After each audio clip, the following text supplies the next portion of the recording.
ಸರ್ಕಾರ ದಿವಾಳಿ ಆಗ್ತಾ ಇರೋದ್ರಿಂದ ಪಡಿತರ ಕಡಿತ ಮಾಡಲಾಗ್ತಾ ಇದೆ. ಹುಬ್ಬಳ್ಳಿಯಲ್ಲಿ ಕೇಂದ್ರ ಸಚಿವ ಪ್ರಹ್ಲಾದ್ ಜೋಶಿ ಆರೋಪ ಮಾಡಿದ್ದಾರೆ. ಸಿದ್ದರಾಮಯ್ಯ ನುಡಿದಂತೆ ನಡೆದಿದ್ದೇವೆ ಅಂತಾರೆ, ಆದರೆ ಒಂದೂ ಗ್ಯಾರಂಟಿಯನ್ನು ಕೂಡ ಸಮರ್ಪಕವಾಗಿ ಜಾರಿಗೆ ತಂದಿಲ್ಲ. ನೋಡಿ, ಸರ್ಕಾರ ದಿವಾಳಿ ಆಗ್ತಾ ಇದೆ, ಹಾಗಾಗಿ ಪಡಿತರವನ್ನ ಕಡಿತ ಮಾಡ್ತಾ ಇದ್ದಾರೆ. ಹುಬ್ಬಳ್ಳಿಯಲ್ಲಿ ಕೇಂದ್ರ ಸಚಿವ ಪ್ರಹ್ಲಾದ್ ಜೋಶಿ ಆರೋಪ ಮಾಡಿದ್ದಾರೆ.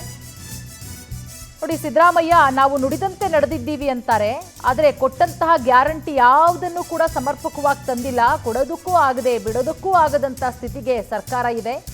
ಸರ್ಕಾರದ ವಿರುದ್ಧ ಕೇಂದ್ರ ಸಚಿವ ಪ್ರಹ್ಲಾದ್ ಜೋಶಿ ಕಿಡಿಕಾರಿದ್ದಾರೆ. ಸರ್ಕಾರ ದೊಡ್ಡ ಪ್ರಮಾಣದಲ್ಲಿ ಸಬ್ಸಿಡಿಯನ್ನು ಕೊಡ್ತಾ ಇದೆ.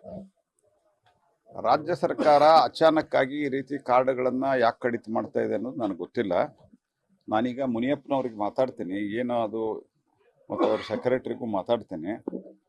ಭಾರತ ಸರ್ಕಾರ ಅಂತೂ ನಾವೇನು ಒಂದು ಪಾಲಿಸಿ ಮಾಡಿ 2013ರ ಒಂದು ಆ್ಯಕ್ಟ್ ಮೇಲೆ ಅದಕ್ಕೆ ರೂಲ್ಸ್ ಮಾಡಿ ಇಂಪ್ಲಿಮೆಂಟ್ ಮಾಡಿದ್ದೀವಿ.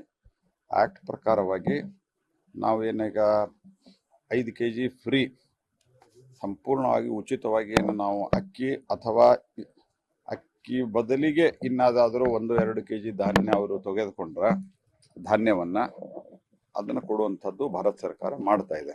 ಇವರು ಗ್ಯಾರಂಟಿ ಅನೌನ್ಸ್ಮೆಂಟ್ ಮಾಡಿದ್ದಾರೆ, ಅದು ಕೊಡೋಕ್ಕೂ ಆಗ್ತಾಯಿಲ್ಲ ಬಿಡೋಕ್ಕೂ ಆಗ್ತಾಯಿಲ್ಲ. ಯಾಕಂದ್ರೆ ಮಾತಾಡಿದರೆ ನುಡಿದಂತೆ ನಡೆದಿದ್ದೇವೆ ಅಂತಾರೆ.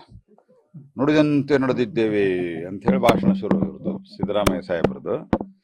ಅದಕ್ಕೆ ಅದು ಕೊಡೋಕ್ಕೂ ಆಗೋಲ್ತು ಬಿಡೋಕ್ಕೂ ಆಗೋಲ್ತು. ಹೀಗಾಗಿ ನೀವು ಗಮನಿಸ್ತಿರ್ಬೋದು, ಬಸ್ಸು ಕಮ್ಮಿ ಮಾಡ್ತಾರೆ ಎಲ್ಲ ಕಡೆ.